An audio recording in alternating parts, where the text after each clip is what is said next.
എല്ലാവർക്കും PSC ടോക്സിൻ്റെ പുതിയൊരു ക്ലാസ്സിലേക്ക് സ്വാഗതം. ഇന്ന് നമ്മൾ മാത്സുമായിട്ട് ബന്ധപ്പെട്ട ഒരു പോർഷനാണ് നോക്കുന്നത്, ക്ലോക്ക്. അതുമായിട്ട് ബന്ധപ്പെട്ട് കുറച്ച് പ്രോബ്ലംസ് നമുക്ക് ചെയ്ത് വരാം. മാത്സ് ചെയ്തല്ലേ പഠിക്കൂ, അപ്പം നമുക്ക് പ്രോബ്ലം ചെയ്ത് തന്നെ കൂടെ പഠിച്ചു പോകാം. നമുക്കപ്പം ഫസ്റ്റത്തെ ക്വസ്റ്റ്യൻ ഒന്ന് നോക്കാം. ക്വസ്റ്റ്യൻ വന്നിട്ട് ഒരു ക്ലോക്കിൽ 4 മണി അടിക്കാൻ 15 സെക്കൻഡ് എടുക്കും. 4 മണി അടിക്കാൻ 15 സെക്കൻഡ്.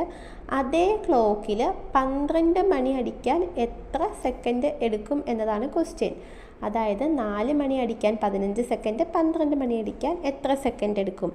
ഇവിടെ നമ്മൾ ഇടവേള വെച്ചിട്ടാണ് ആൻസർ കാൽക്കുലേറ്റ് ചെയ്യുന്നത്. അതായത് 4 മണി. അപ്പം ഞാനിവിടെ ജസ്റ്റ് ഒന്നൊരു 4 ലൈൻ വരച്ച് കാട്ടിത്തരാം. 1 2 3 4 ഇങ്ങനെയാണല്ലോ 4 മണി അടിക്കുന്നത്. ഇതിൻ്റെ ഇടയിൽ എത്ര ഇടവേളകളുണ്ടെന്ന് നോക്കിക്കേ. 1 2 3.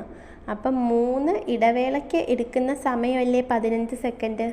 അതായത് 3 ഇടവേളയ്ക്ക് എടുക്കുന്ന സമയമാണ് 15 സെക്കൻഡ്.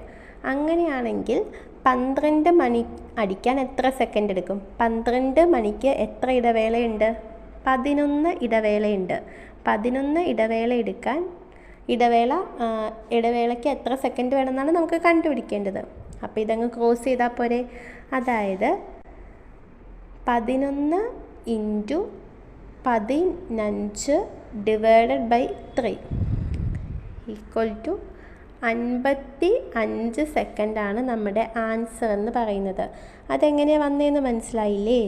ഇടവേളയ്ക്ക് എടുക്കുന്ന സമയം കണ്ടുപിടിക്കുക. 3 ഇടവേളയ്ക്ക് 15, അങ്ങനെയാണെങ്കിൽ 12 മണി അടിക്കാനായിട്ട് 11 ഇടവേളയുണ്ട്. 11 ഇടവേളയ്ക്കുള്ള ടൈം കണ്ടുപിടിക്കാൻ ഇത് തമ്മിൽ ക്രോസ് ചെയ്താൽ മതി.